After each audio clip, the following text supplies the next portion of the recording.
There was a time when classrooms here had leaky roofs, faded textbooks.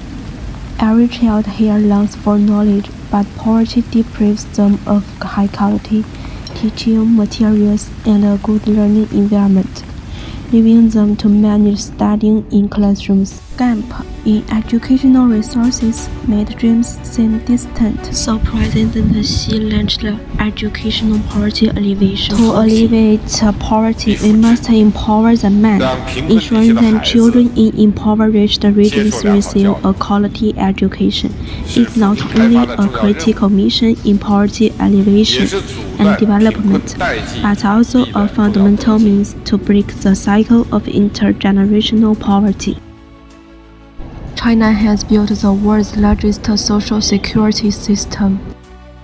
Stable power grid networks and the internet extended into almost every region. Over 100,000 real schools have seen drastic improvements with modern apartments. New teaching buildings rose from the ground, multimedia equipment entered the classrooms, and special post teachers brought new knowledge into the mountains.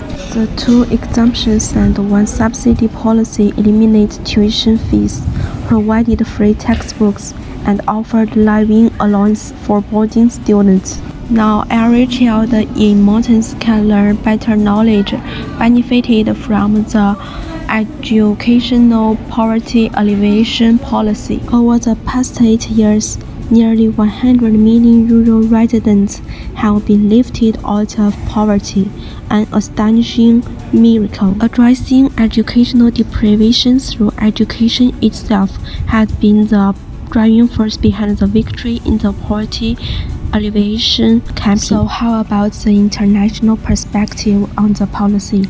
Let's see it. Has been a big part of meeting the Millennial Development Goals, and now it will be a big chunk, even though a smaller chunk, because China's poverty is already quite low, but of meeting the Sustainable Development Goals.